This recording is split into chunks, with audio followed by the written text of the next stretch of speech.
Oke, jadi kali ini gue akan bahas salah satu series yang ringan tapi seru banget. Awalnya yang bikin gue penasaran sama series ini adalah penulis series ini yaitu Darren Star, di mana dia adalah penulis dari series Sex and the City dan juga Emily in Paris. Jadi nih buat kalian yang suka atau memang udah pernah nonton series Emily in Paris, ini salah satu series yang wajib kalian tonton juga. Dan memang series ini udah jadi ciri khasnya Darren Star, di mana semua series-seriesnya dia tuh durasinya cuma 20-30 menit doang per episodenya.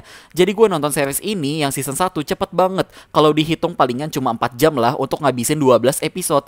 Dan buat info aja nih, gue nonton series ini di Mola TV. Cukup bayar 12.500 aja untuk langganan per bulannya. Pokoknya series Younger ini lengkap banget deh di Mola TV, ada mulai dari season 1 sampai season 6-nya.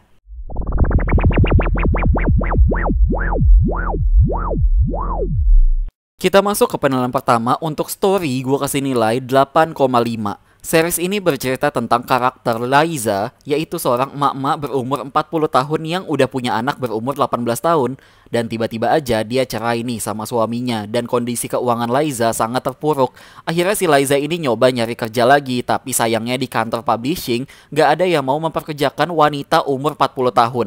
Apalagi dia udah jadi ibu rumah tangga selama 15 tahun. Yang akhirnya hal itu bikin Liza punya ide untuk nyamar jadi cewek berumur 26 tahun. Dan intinya series ini gak bahas tentang penyamaran Liza jadi ABG lagi, gak ABG banget sih. Yang artinya dia tuh harus bohong ke kantornya, bohong ke teman kantornya, bohong ke bosnya juga, bohong ke cowok yang dia deketin, dan menutupi segala kebohongan-kebohongan itu. Yang akhirnya konflik-konflik di series ini tuh terasa menarik banget, bahkan banyak banget konflik yang mensangkut pautkan dengan kebohongan Liza itu sendiri. Kayak contohnya nih, orang-orang di sekitarnya tuh curiga, ini Liza kok kalau lagi ngomong bijak banget. Lo yakin nih umurnya 26 tahun?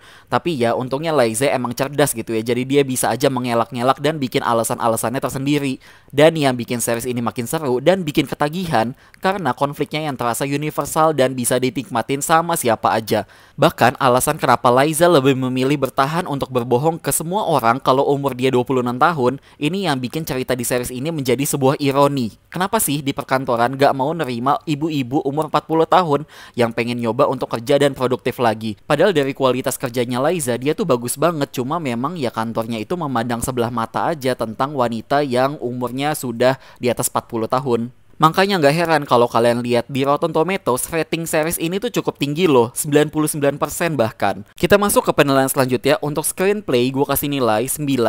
Yang gue suka naskah dari series ini adalah komedinya yang berhasil banget bisa bikin gue ngakak dari ujung ke ujung. Tapi jujur aja, walaupun banyak komedi yang menggunakan bahasa Inggris yang gaul, tetap aja kok masih bisa bikin kita ngakak. Sama halnya kayak Emily in Paris yang banyak banget menggunakan komedi-komedi mencampur adukan bahasa Inggris dan juga bahasa Prancis. Kita lanjut ke soal directing atau writing, gue kasih nilai 9. Sebagai penulis dari series Emily in Paris, hal ini yang bikin gue membanding-bandingkan series Younger ini dengan Emily in Paris. Ternyata serupa tapi tak sama. Dari episode pertama aja kita udah langsung bisa tahu, oh ini toh yang nulis Darren Star, stylenya persis banget soalnya nih. Seakan kita nonton series ini di bawah happy aja, relax, chill gitu. Kalau kalian ada beban gitu ya, coba deh nonton series ini, pasti terhibur kok. Kita lanjut ke soal aktor dan aktris, gue kasih nilai 8. Sama halnya kayak Emily in Paris juga, tokoh utama di series ini yaitu Liza bener-bener menjadi sosok wanita yang periang, kreatif, cheerful, persis banget lah kayak Emily in Paris. Cuma bedanya kalau Liza ini kan udah tua sebenarnya gitu loh. Kita lanjut ke soal sinematografi dan film editing, gue kasih nilai 7,5. Ngomongin soal sinematografi, sebenarnya ini tipikal kayak series sitcom banget sih, dimana semua warnanya tuh colorful, bright, high saturation yang memang udah menjadi template lah untuk pilihan color code series yang genre-nya seperti ini. Kita lanjut ke soal production design, gue kasih nilai 7,5. Sebenarnya untuk soal desain produksinya tergolong simple dan memang tipikal series yang lain-lainnya juga, karena series ini lekat banget sama yang namanya konflik di kantor. Jadi kebanyakan pemilihan lokasi series ini di area kantor, rumah, acara pesta, dan sebagainya. Kita lanjut ke soal kostum, make up, dan hairstyle, gue kasih nilai 8.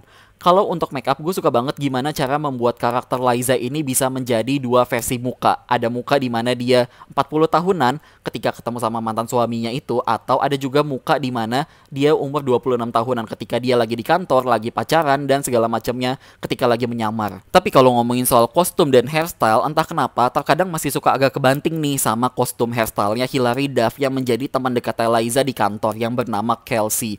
Maksud gue kayak, ini pemeran utamanya siapa sih sebenarnya? soalnya ini benar-benar kebanting banget gitu loh soal si kostumnya itu.